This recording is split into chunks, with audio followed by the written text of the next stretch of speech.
Hey, Internet. Yes, this is my third fucking podcast, fourth if you count Escape From. But, Oh, shit, I forgot about that. yeah, we're here back at it again with what we're calling Recall Drive-In at the moment until we figure out a final name here. Patent pending. I'm Jake, and, of course, this is our cousin Matt here. Hi, guys, gals, and non-binary pals. We're back. Yep. Again. Yeah. Again. Oh, I know, right? First it was TCIP, then BTS, Yeah. then Escape From. Yeah, Escape From, my ranting podcast, You- which... Good God, I forgot all about that. Is it still not done or what? I mean, technically it's done, but, my rage kind of fizzled out because of all the bullshit that they put me through. It's... You got old. Got it. Got old. So that's done. So now we're going to start something that we actually had an idea for a while back with me and Matt and our cousins and stuff. We were chit-chatting, sitting around talking movies. One of the longest running jokes we've ever had. Yeah, the longest things ever. And we've come to the conclusion that Matt's never seen a movie. Well, not movies. It's strange, odd movies that I've seen yet haven't seen. Like, personally, one of my favorite movies of all time, number one up there, RoboCop. Of course. Paul Verhoeven's masterpiece. Of course. People fucking love RoboCop. You have to see RoboCop. But we have a huge list. Like, it was a running gag that Matt hasn't seen certain movies. Like, just for example, Encino Man, Biodome, Over the Top, Deuce Bigalow, Joe Dirt, Birdcage, any of the Marx Brothers movies, House Party, Office Space. Like, he hasn't seen, like, these are what we consider, like, common or cult classic kind of movies and stuff. But I have seen all of the Kevin Smith's, his movie universe. Yeah, because I won't let you go without it. Yeah, true. But then on my own time, just randomly, I watched the entire Friday the 13th saga, I guess you could say. Got some good shit. And then won't see something else. Randomly, I saw Pumpkinhead, and that was pretty cool. Yeah, even though it did kind of Pumpkinhead steal the alien xenomorph design a little bit. Yeah, but it's okay because it's Pumpkinhead. Now, I haven't seen Pumpkinhead in forever, but I know it was awesome. Yeah, it's cool shit. But, of course, chit-chatting about all this kind of thing, we eventually came to the conclusion that Matt hasn't seen any of the fucking Universal monster movies. Except Frankenstein. Okay. The original. And that one was just beautiful masterpiece. Oh, yeah, of course. But then I'm like, I've heard of Dracula. I heard of the Black Lagoon monster. Creature from the Black Lagoon. Yeah. And his recent endeavors to finally get some tail in The Shape of Water. I actually haven't seen The Shape of Water.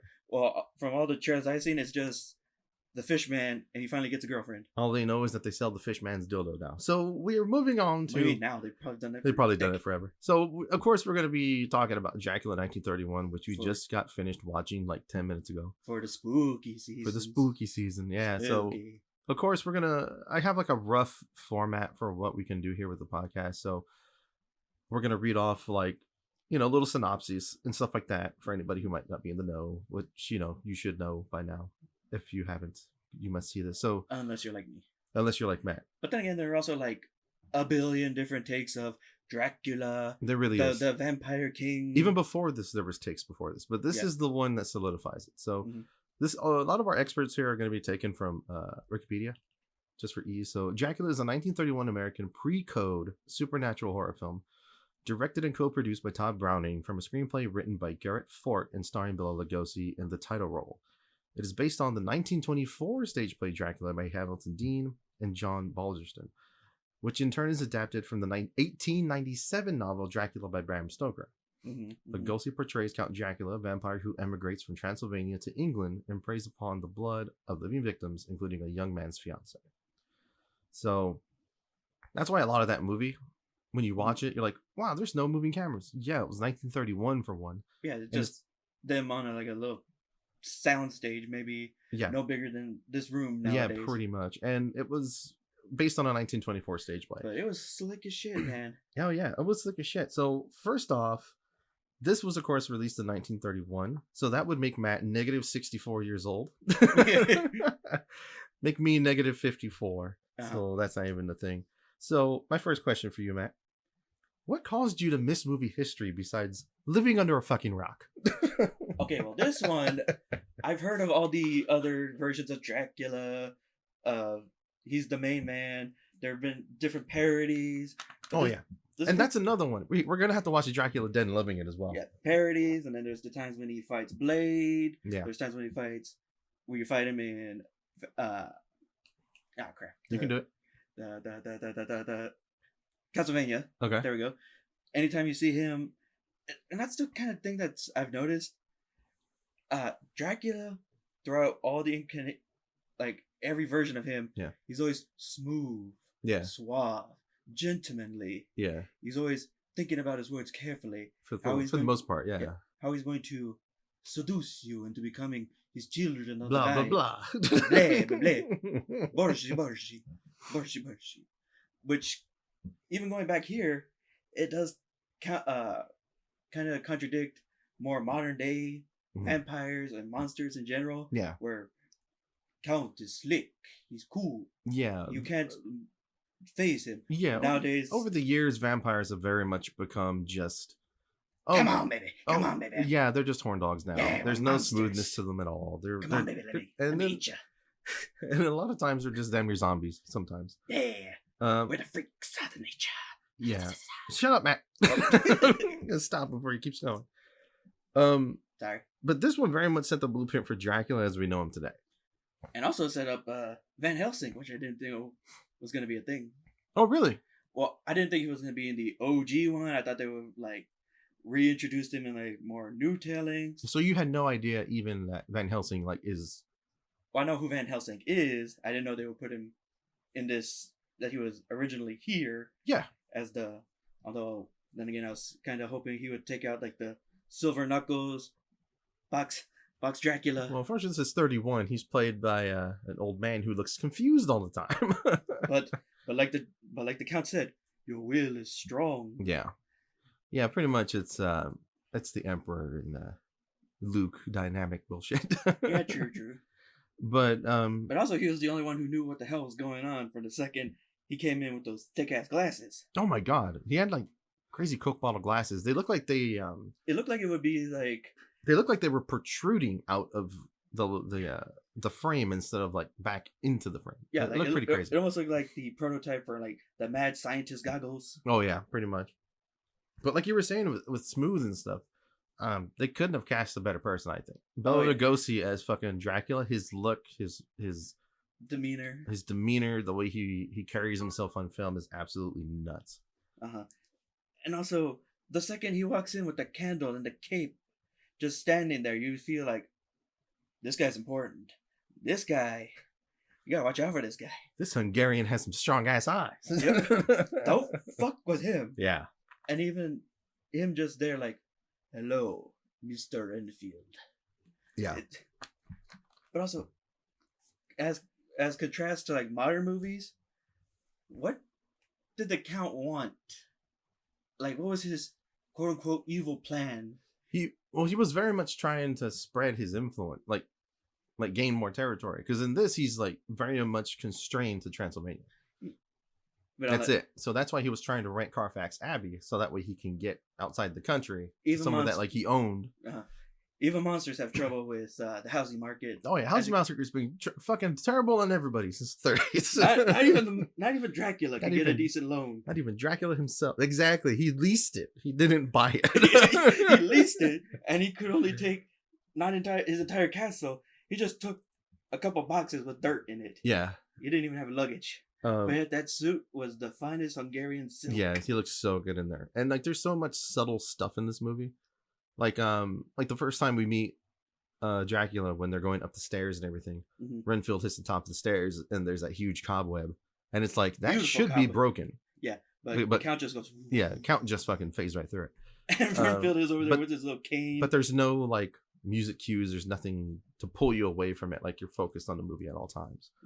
Also, poor Renfield, man. Oh yeah, Renfield got shacked.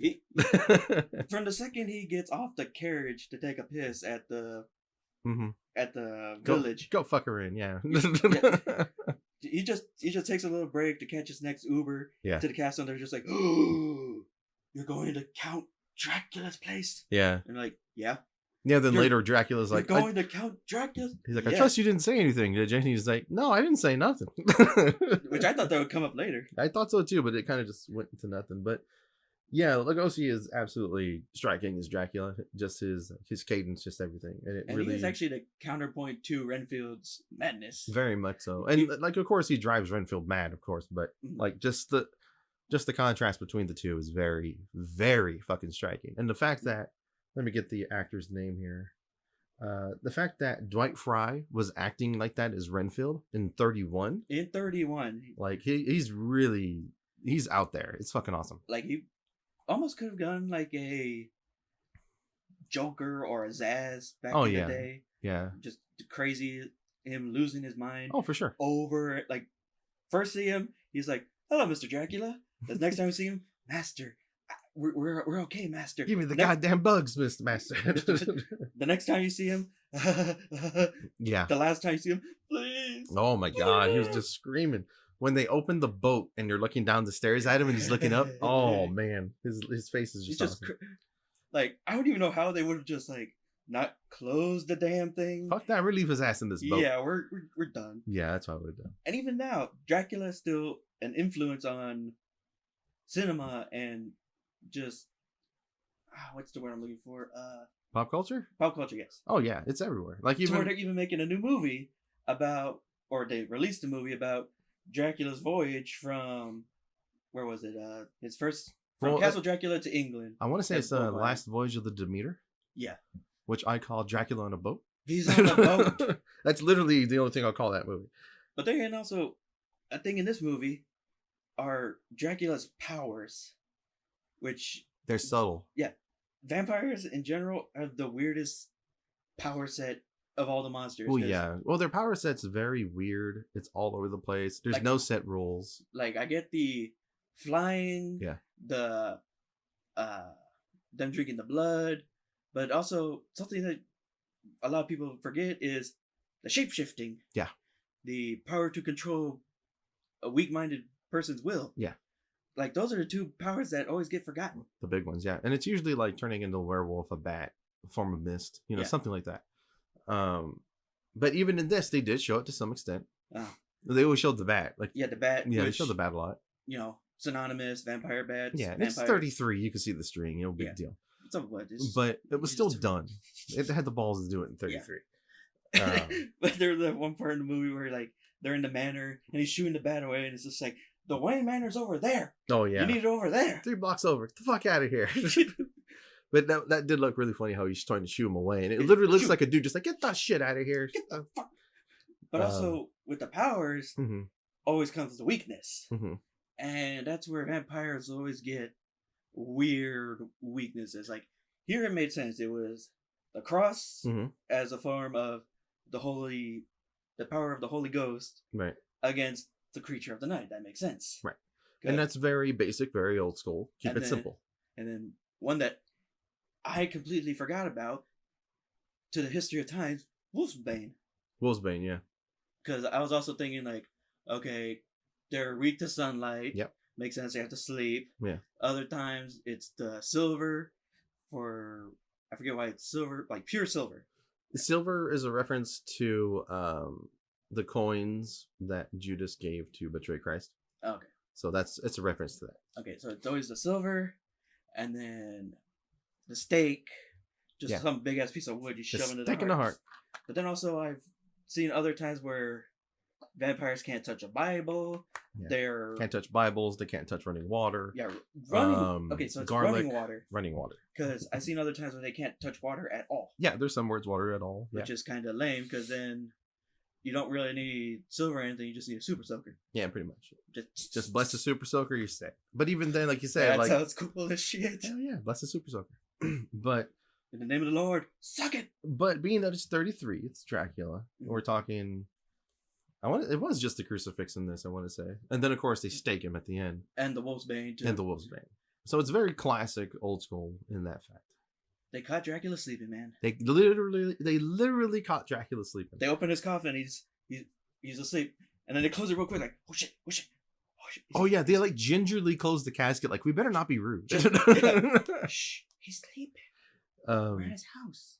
How about the use of sets of matte paintings in this? Oh, those are fucking beautiful. You damn near can't tell what's what. Yeah, like the the first shot of the movie. The first shot of the fucking movie is a giant matte painting. Matte painting, and then you see the little carriage. Yeah. And then you see the cliffside, Count Dracula. Yeah, the castle. Stuff you absolutely don't see in film anymore. Now it's all, of course, it's all CG, stuff like that. Or if you're sometimes or with Disney, you have the dome or whatever the hell that thing's called. Very the volume. rarely do you. I think it's go called the to volume, right? Hmm? The thing that Disney uses, the big orb thing that Disney uses for the Mandalorian. It's called the volume. Something like that. But it's matte paintings and shit like that are very much a lost art. As well as like the backdrops. Sometimes you might see it, but they're not like. But damn, they were. I was shocked at how good they were in this movie. Oh yeah, they're beautiful. I wish it could be seen in color just for the stills. Yeah, it'd be cool to just see. I mean, I'm sure they got to be around somewhere. It'd be cool to see if like they're still behind the scenes kind of like color stuff. It's like the 30s. Yeah, I mean, I know color wasn't like a big thing at all. I think just want to see what those paintings look like. Yeah, I think it existed, but it wasn't like a thing. But then knowing them how they treated movies back then, they're just like, okay, we got the shot. Okay, throw it away. Turn it over so we can draw on the back, or repaint it so we can use it for another shot. Yeah, pretty much. So let's see here. The children of the night. Dracula attending the opera. That shit was funny. No shit. I don't know why. I don't know, but I mean, like we were talking about during the movie, like there is a Phantom of the Opera aside from the Andrew Lloyd Webber like musical that people know of. Yeah, he's considered one of the Universal monsters. Does he ever team up with Dracula? I am not sure. That would be cool. And of course, like the movie's only an hour and 14 minutes. Yeah, it's quick breeze. It's a quick watch, but in being short, it's not taking too long to dwell on things. Yeah, there's not excess bullshit B plots, C plots. Yeah, we don't need to know about Renfield's brothers. It's not like Lord of the Rings where it ends like 4 times. Yeah, and we don't need like 7 different mini subline plots about that one girl who he killed in the street. Her tragic backstory about why she's selling the flowers. Yeah, basically. We don't need like a 10-minute scene about her crying, picking up the flowers, trying to sell it. And it's got great pacing. Like for only being an hour 14, and it's based on a book that was based on a play that was based on a book. For 1931, that is really good pacing, in my opinion. But at the same time, it's able to take its time while being only an hour 14. I don't feel like today where things are constantly jammed down your throat. The B plots are never interesting. The movies now, I don't feel like there really was a B plot at all in this. It was just Dracula trying to get to England. He got to England. Yeah, and you can stay in England to spread his influence and be able to expand shit. He's traveling the world, getting the finest cuisine of people. Pretty much, and at most the B plot is like, Renfield. Yeah. But Renfield's directly tied to Dracula, so I still don't feel like it was a B plot. And Renfield's always getting out of his fucking cell of the sanitarium that he's in. They didn't fire that dude fucking watching him. Yeah, it was like fucking Arkham Asylum. Yeah, it was the Joker's always getting out. It was like every goddamn 10 minutes he was getting out. And like, he's not just getting out like into the courtyard and shit. No, he was in the main fucking office of the dude who runs the place. Yeah, he just walks in. Hi. Hello, doctor. Yeah, he pretty much did walk in like that at one point. I'm surprised he didn't knock at this point. He's walking around like he's just a guest there. Yeah. But yeah, like it's got great pacing. It takes its time. Solid ass movie. Oh, it's super solid. And all the parts that like are trying to build like drama, like things that, like them doing stills on his eyes, him moving slowly. By the way, the close-ups on his eyes are still amazing. Yeah, the light that's on his fucking eyes. Man, his eyes are so striking in the first place, and then they highlight them that way. It's crazy. Dude, like the 30s knew how to do close-up eye shots. Oh yeah, like even in Frankenstein. Yeah, when they did the close-up of his eyes, like when the monster was still dead. Yeah, and then when they actually open up, and he's alive, and they do like close-up cuts of the monster. Yeah. It's like, damn, they know how to work that camera. Well, yeah, it was like, it's not like today where there was tons of rigs and shit like that. Like, you had to get creative with your stuff. So that's another thing. Like, and also the movie's like kind of like restrained and like not needing to show not needing to show Dracula rip the person's throat out. The movie compared to today is super restrained. Say a movie like, you ever seen Near Dark? No. I have to put that on the list too. So that's like an 80s vampire movie with like Bill Paxton, the guy who was Bishop in Alien. Bishop. I can't remember his name Bishop. at the moment, but that movie is nuts and it's super bloody. Very well done. But like I know it's not a Dracula movie, but the comparison from 31 to 80 something, like 50 something years, we go from being super restrictive and like you have to get creative with your camera Like shots you only and stuff hear like that. the person scream, Which that happens in Dracula 31. which To kind of near leads it dark, to your... where people are getting jumped, murdered, mauled on screen. Yeah, and like they show all of it, and it's fine.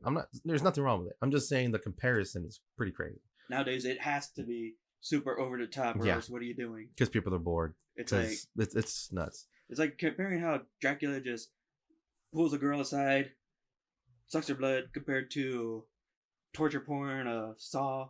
Yeah, of which I've only seen the first one because I think Saw is boring. I'm not. I've only think I seen the second one because it was on TV. Well, there's 10 of them now, I think, and I'm not gonna watch all of them. Yeah. No, I mean, that. the fucking posters for Saw almost look like weird concert tours almost. Yeah, I'm just not into those. But yeah, for it being 31, it's fantastic compared to today, and it's very much, I feel, kind of like poetry in a way. You know, it's and also you don't smart. really. It takes its time, things like that. Also, you really don't know much about Dracula himself in the movie. Yeah, not so at all. you never really. So he's always the wild card. He always just appears. You don't know if he's angry, if he's mad. There's absolutely no backstory to him. Pretty much, there's like. You're just like, what? When you flash forward to the 90s Bram Stoker's Dracula with Gary Oldman and Keanu Reeves, which you haven't seen either, right? Nope. God damn it. See what I have to deal with, folks. So, compare it to that one does have backstory for Dracula. I'll leave it at that. It does have a pretty extensive backstory. Which I know a bit about the supposed lore of Dracula, how he was Vlad the Impaler. Yeah. Vlad Tepes Dracula. Vlad Tepes Dracula, which is an actual castle. Mm-hmm. The castle of the demon or the dragon. It's a dragon, yeah. Yeah, the dragon. Which sounds metal as shit. Yeah. Because Dracula literally means of the dragon. Like he's the son of the dragon. His father was Dracula. So that's where the dragon. Isn't that what they call Yakuza in Japan? Well, yeah. I believe so. There's a game of Yakuza like a dragon. Yeah. I can't be sure if it actually means with Kiryu and all that. Yeah. So yeah, this is our first episode, man. Oh yeah. No, this is the journey into. This is the first steps into a larger journey, my friend. Pretty much. Maybe. Hey, we still got a little bit to talk about here, but one of the biggest things I noticed is there's damn near no soundtrack in this movie. Oh yeah, there's nothing. There's no extra sound effects. There's no extra music. Nothing to help build tension. Which is weird because in Frankenstein they had like the violin going whenever the monster was around. Yeah, but you know what? Let me look up what year that was. I don't think it would be too much. That was 31 as well. Yeah. Because I do remember one of the old, I don't know why, but sometimes old things pop up on YouTube as usual. Yeah. But like, there was an old commercial where Frankenstein's monster, Boris Karloff, and Bela Lugosi here were having a chess match, and they're just like, "Are you ready, Frankenstein? You know it's Dracula." Just to like promote a movie. I'm like, so it couldn't be that far apart. They were both in 31. Yeah. So it's interesting to see like how one has no fucking music in it, but Frankenstein does. But you were also saying that the actor who does Renfield was also in Frankenstein. He was in quite a few of those Universal movies. It looks like he was even in Invisible Man as well. So I haven't seen that either. So yeah, and Invisible Man, I think of all the Universal monsters and stuff like that, I think Invisible Man is my favorite one. He's just fucking crazy and unhinged. It's just really cool to see. And what's really going to get you about that one is the effects that are in it for the time period. It's really cool how things are done. But that really did. That's like one of the things that stood out more to me about the movie is that you're sitting there watching it and it's like doing zoom ins on his eyes and stuff or whatever. There's no fucking music. You're just sitting there and like it kind of forces you to really. It's very striking. It's very striking and it makes you really fucking pay attention. And I really did appreciate that about that movie. I really love that there's no music. I don't know why, but I do. Because nowadays there'd be like 17 different scores for when he's.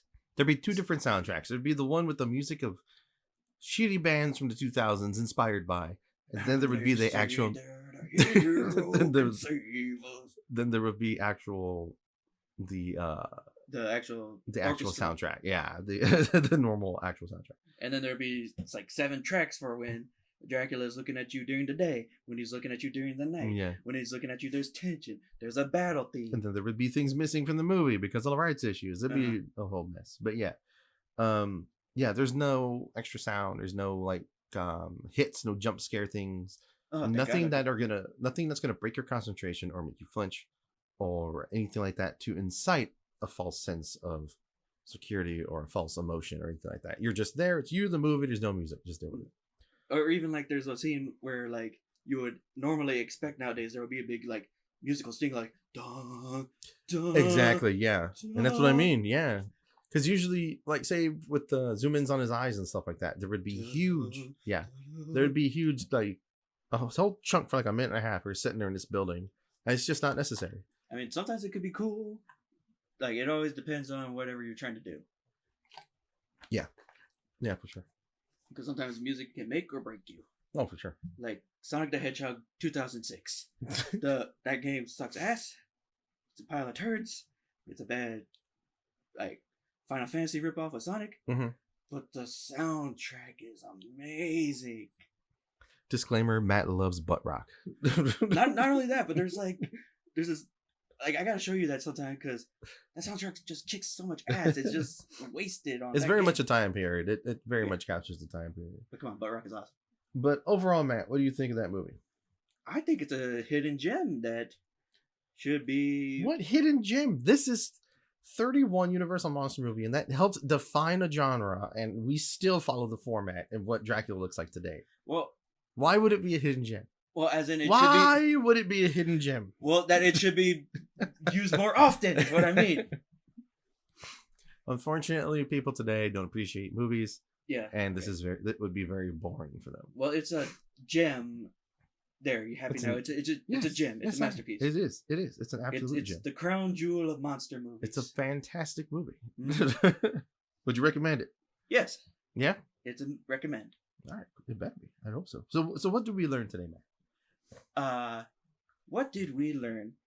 We learned always listen to the professionals. Okay. Because when Van Helsing is telling these guys what's going on, they're like, "You're full of shit. This is modern science. Vampires are a myth. Yeah. Blah blah blah blah blah blah blah blah." Mm-hmm. Listen to the motherfucker. Van Helsing's like, "This son of a bitch doesn't have a fucking reflection. It's right here." And they're like, "No, it's a myth." It's a myth. Totally good. That's a rigged mirror. You're full of shit. Yeah. And also, always screen your clients. Renfield got fucked because he accepted a job from Dracula to be his real estate agent. He did. And he got fucked. Yep. He got damn near eaten by Dracula and his wives, which I didn't even know that Dracula was a polygamist. No, that's crazy. That's a big thing. It's usually it's a big thing in Dracula that he has like 3 in the movie, and he was trying to get this other girl. Yeah. So I'm like, damn. That's what he does. What I learned today? He has vampiric riz. Be wary of rich pale dudes who speak in almost nothing but innuendo. Yeah. And on that note, everybody, that's going to conclude our first episode of what we're calling the Recall Drive-In with Dracula 31. Next time, what do you think we're doing next time, Matt? We're going to keep going spooky. Yeah, we're going to do another Universal Monster movie. Oh. And there you go. We're doing Wolfman. So until then, everybody, take it easy, and we will catch you guys. We'll catch y'all later. Bye.